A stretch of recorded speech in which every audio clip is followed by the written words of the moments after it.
Drunkenness appears 4 times in the Mishnah. Hmm. Fun fact. So it's not wine specific, but it's wine adjacent, I guess. Yeah. Although not all 4 times in the Mishnah are drunkenness involving humans. They talk about what happens because one of the orders, one of the whole sections has to do with the temple. Speaking of the cultic, has to do with the Hmm. temple. And so obviously a priest who is drunk, we know this from Leviticus 10:9, a priest who is under the influence cannot be serving in the temple. And actually that's one of the 2 times. But what about animals? Hmm. So a drunk animal, I think they ultimately say a drunk animal is fit for slaughter. It's not ideal, but it's Fascinating. Yeah. okay. Yeah. Um, can I just quickly share with the other two Yeah. instances? It's one hand and it's not exactly wine, but it's wine-ish.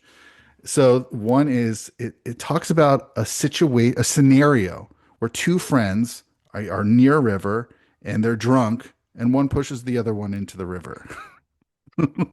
As one does. I guess you're playing around, someone pushes someone into a body of water, you're drunk. It happens. The other is also involving number 6, the Nazir. Hmm. So there's a Mishnah that talks about someone who claims he says, you know what, I'm going to become a Nazir. What happens in that situation? But it says there was an incident, and I wonder if this was like at a party. There was an Hmm. incident where a woman who was drunk, she's already drunk now. She's probably at a party. She's drunk and she's like, you know what? I'm going to be a Nazaretess, right? I'm going to take upon myself this vow. Okay, well, she's drunk and she wants to stop drinking. So, I mean, it's interesting. I'm sure a lot of people have, that's how dry January vows come about. So, so this is It, it, very re- realistic. it reminds me of that meme where it's like everyone's like, dancing at a club and there's this guy who has this sudden realization in the midst of it. Like just Yeah, thinking like, now I'm going to be a Nazarite. Yeah.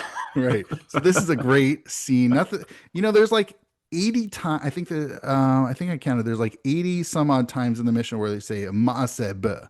There was an incident with. So this is introduced by this in the Mishnah where it says there was an incident with this drunk lady, and so ultimately the rabbis are like, cool down. You know what? I don't think she really meant it, but they said, you know what?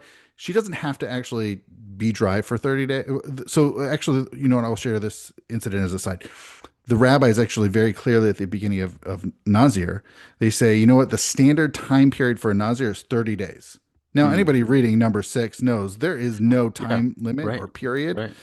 but they confine it to 30 days. Now, you can obviously keep doing 30 days, 30 days, 30 days, 30 days, but it's sort of a typical time period for a Nazarite is 30 days. I don't know what that says. I don't know what that Hmm. means. Does that mean to say, like, once you hit over 30 days, like, that's a lot of time to be dry? Like, are you Yeah. serious about this? Are you sure about this? Yeah. Anyways, so speaking of, are you sure about this? So the rabbis say, you know what? She needs to offer a sacrifice. She needs to bring she needs to bring a sacrifice, but she doesn't actually need to be dry for 30 days. We're not gonna, a Nazarite vow while drunk, we're not gonna seriously take under consideration. Hmm. So Fascinating. it's a really interesting drunken story in the Mishnah.